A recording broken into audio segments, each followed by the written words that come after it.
gente vai para uma pauta que eu diria assim, mais do que atual, né? A gente já falou sobre esse assunto algumas vezes, mas como o número aumenta, né? Eu recebi aí um material super interessante, aumenta o número, então, dos casais que estão naquela tentativa, né, de engravidar e não conseguem descobrir o motivo da infertilidade. Então hoje a gente vai conversar mais uma vez com ela, que é nutricionista, a doutora Natália Barros, bem-vinda. Obrigada mais uma vez. Pra gente falar de alimentação versus, né, infertilidade, até que ponto então, quando os casais acabam ali fazendo exames e exames, a gente já ouviu muitas histórias, né, até médicos contando, e não encontram o motivo e muitas vezes essa parte pode estar envolvida, né, doutora? Exatamente, Carol. A gente tem visto cada vez mais os casais enfrentarem essa dificuldade para engravidar.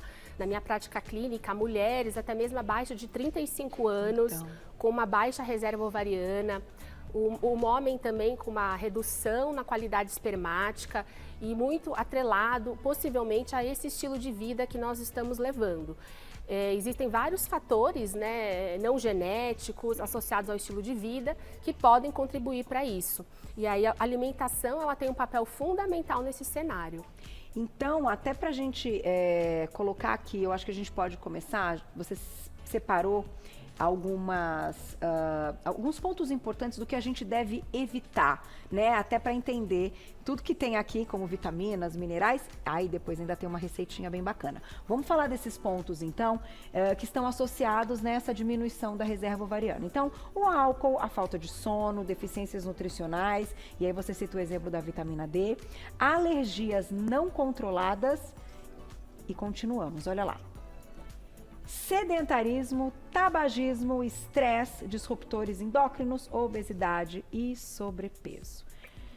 Se a pessoa tiver aí mais de três desses fatores, certamente ela já corre um risco aumentado. Né? E não é incomum, né, que a gente vê esses parâmetros no nosso dia a dia, o estresse, né, e tudo isso acaba influenciando negativamente a questão hormonal, né, a parte de estresse oxidativo, de inflamação, podendo então impactar negativamente nesses parâmetros de fertilidade. E depois disso ali analisado, doutora, era isso que eu queria te perguntar. E de repente o exame, muitas vezes, né, hormonais até que tá tudo bem, os casais tentando, fazendo, né, ali, seguindo as indicações médicas, tirando essa parte, o quanto então a alimentação vai influenciar, inclusive para ajudar nesses quadros, porque às vezes a pessoa está ali sedentária, mas ela consegue fazer uma alimentação saudável, mas ela não pratica atividade física. Então eu queria entender, né, o que como ter um equilíbrio e até que ponto então a alimentação pode ajudar muito, mesmo as pessoas que têm alguns itens aqui, né, que apareceram. Exatamente, porque esses itens aqui, eles vão levar a um aumento de estresse oxidativo, ou seja, um envelhecimento das nossas células. E aí a alimentação e pilares de estilo de vida vão ajudar a neutralizar, roubar esse estresse, minimizando esse impacto. E aí a gente consegue equilibrar um pouco mais essa balança, né? Então ela precisa estar em balanço. Então assim, da alimentação a gente pensaria então principalmente nos alimentos antioxidantes. Para conseguir neutralizar, captar essas toxinas que estão advindas aí dos disruptores endócrinos, então poluição, os alimentos ricos em agrotóxicos, o estresse mesmo que a gente está enfrentando aí no dia a dia, a falta de sono, então vai impactar negativamente a questão da melatonina. E a melatonina, ela é essencial para proteger os ovários e os espermatozoides. Então se a gente não está dormindo bem, a gente vai ter um maior risco para uma possível infertilidade, às vezes sem causa, né? Que é chamado da infertilidade sem causa aparente. Essas seriam, então, as frutas, né? O grupo que você está sugerindo de antioxidantes. Isso. Aí aqui os antioxidantes, as frutinhas vermelhas, que a gente já conhece pelo seu benefício rico em resveratrol, então vão neutralizar, vão captar esses radicais livres. Então, muito interessante a gente tentar incluir preferencialmente orgânicos, se a gente conseguir, ou privilegiar da época, né? As frutinhas da época. Sim, né? Que a sazonalidade é super importante. Exatamente. Agora eu vou te fazer uma pergunta antes da gente falar desses outros grupos. Glúten, açúcar, até que ponto eles podem também estar envolvidos aí nesse processo de infertilidade? Excelente pergunta, Carol.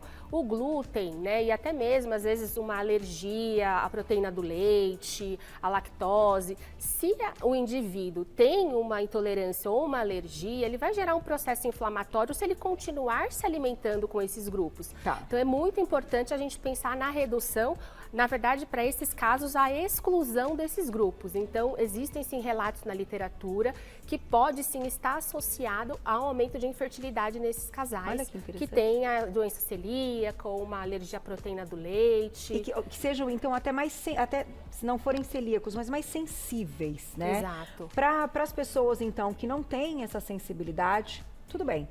Talvez não seja um fator Talvez agravante. não seja um fator, mas é interessante a gente sentir como é que está a sensibilidade. Às vezes uma paciente não tem o diagnóstico, mas ela reage, ela tem um intestino que solta ou prende, alguma alergia. Então é interessante avaliar também essa individualidade. Tá certo. Chegar no diagnóstico mesmo, para entender se a retirada também pode ser importante, Exato, né? exato. Já tem perguntinha, Valsa?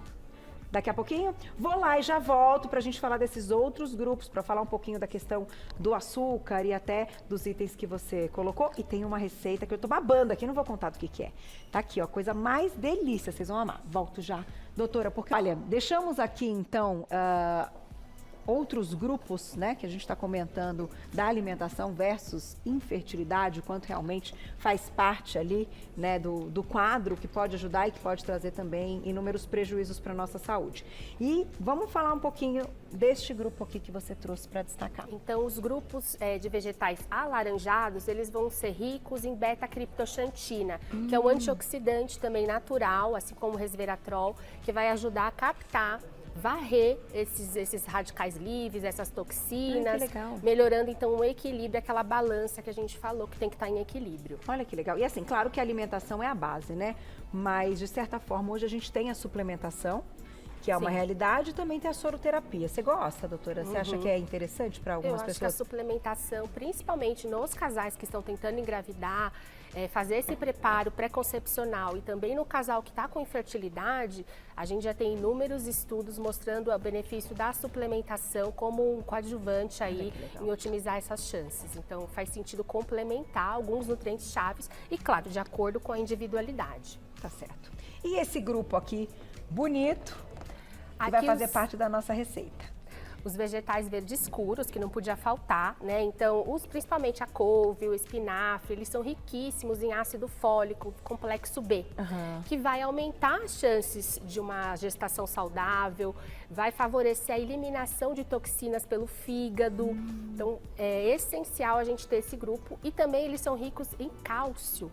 O cálcio é muito importante para fazer com que o espermatozoide alcance o óvulo. Tá. Então, ele dá uma acelerada ali no espermatozoide e também para o óvulo, favorecendo, então, a liberação do óvulo. Olha que interessante. E a sardinha também é... A sardinha, falando, então, da coenzima Q10. Ela é a nossa principal fonte da coenzima Q10, que é um antioxidante muito estudado, né, que vai favorecer a saúde das mitocôndrias, a energia celular. Olha então, só. até mesmo em termos de alimentos. E, claro, a suplementação da coenzima Q10 já é um consenso, né, quando a gente pensa em casais que estão com alguma dificuldade. Tem que fazer. E aí a chia, né, eu trouxe a chia pensando então no ômega 3, né, então é um precursor de ômega 3, vai ajudar no equilíbrio hormonal, na produção de progesterona, então vai ajudar a manter a gestação. E ela é rica em fibra solúvel, né? A fibra solúvel ela vai favorecer, então, todo aquele balanço das bactérias do intestino, vai favorecer o trânsito intestinal e a absorção de todos esses nutrientes importantes. Olha, gente, isso aqui é fácil, hein? Estamos falando de coisas fáceis, acessíveis, né? E aí a sua ideia hoje é montar uma salada com um pouquinho de cada um dessas vitaminas, minerais, desses grupos, né, para todo mundo. Vamos colocar na tela, então, os ingredientes? Achei o máximo, adorei. Olha que salada linda. É uma lata de sardinha em conserva, 2 xícaras de rúcula, 2 xícaras de alface, 1 colher de sopa de chia, 1 mexerica em gomos, olha que delícia, 5 morangos. Aí pro molhinho, 2 colheres de sopa de azeite de oliva extra virgem, 1 colher de sopa de suco de laranja, sal e pimenta a gosto. Não, tem tudo mesmo. Tem tudo que a gente precisa. Que delícia. Vamos lá, doutora. Vamos lá, gente. Eu vou colocar alface aqui. Aí, meninas, no almoço, no jantar. Capricha aqui, os casais aí. Os homens e mulheres. Homens e mulheres. É o casal, né? Ó, Tá a certo. rúcula. Gente, mexerica, que delícia. Na A gente salada. pode colocar, fica uma delícia, né? Esse toque agridoce. Tem um pouquinho de todos os grupos mesmo. Todos os grupos. O gengibre também é bom, é? O gengibre também é bem interessante, é um potente anti-inflamatório, né? Então ele vai ter um papel muito interessante também na produção hormonal, equilíbrio de estrogênio e progesterona. E também para mulheres que têm endometriose, né? Que é uma causa importante aí de redução da reserva ovariana. Tá. E ela acaba ajudando muito na melhora dos sintomas. Então, o chazinho de gengibre vai bem. Chá de gengibre, com certeza. Olha que legal, interessante. Endometriose. Porque a gente está falando aqui das questões dos casais que não encontram um motivo e que a alimentação, né, pode estar diretamente ligada, assim como aqueles outros fatores que você colocou. Mas, para os casais que encontraram, claro que a alimentação também faz parte desse processo, né? Então, o gengibre entra para ajudar. Eu vou colocar já perguntinhas do público enquanto você vai montando. Doutor, olha lá. Fê, obrigada, um beijo. Quais vitaminas eu preciso consumir para levar uma gravidez mais saudável? Não só para mim, mas para o meu filho. Parabéns, Fê. Parabéns. Excelente pergunta.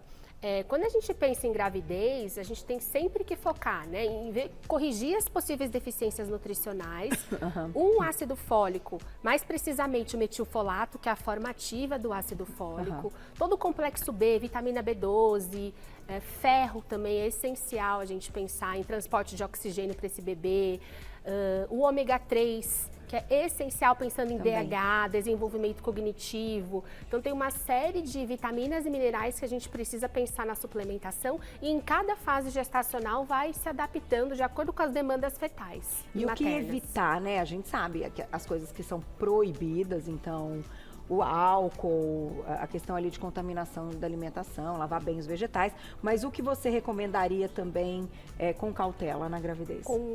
A gente acaba contraindicando, né, o café, né, então refrigerantes, né, por conta aí dessa cafeína, dos aditivos e conservantes. A gente também tem a questão dos chás que podem ser contraindicados, podem estimular a contração uterina, sangramentos. Então a gente acaba restringindo um pouco, exceto o chá de gengibre, que a gente tem estudos bem interessantes, até pensando em sintomas. Que legal. E o chá de casca de frutas. Tá. E peixes crus também a gente acaba contraindicando pelo risco de contaminação, salada que não está lavada. Mas, assim, de maneira geral, dá para ter uma gestação tranquila, tem que ter uns cuidados a mais, mas é super possível. Dá para ser feliz, né? Dá para ser feliz. Vamos colocar. Não, e é o momento mais feliz mesmo, que a gente fica preocupada, claro, né? Se está faltando alguma coisa e tudo, mas eu acho que, poxa, com alimentação saudável mesmo, que a gente mostra que é comida de verdade, não tem como errar, né, doutora? Vamos concluir, então, a nossa saladinha. E tem mais uma perguntinha, Glaucia? Acho que eu já estourei tudo que eu podia e que não podia, né? Vamos lá, mas vamos colocar a nossa... Aqui a chia e ainda tem a sardinha. Gente, que eu nunca pensei em colocar assim, não. E a sardinha, ela já tem um gosto tão marcante que não precisa nem de muito temperar tempero, muito, né? olha lá.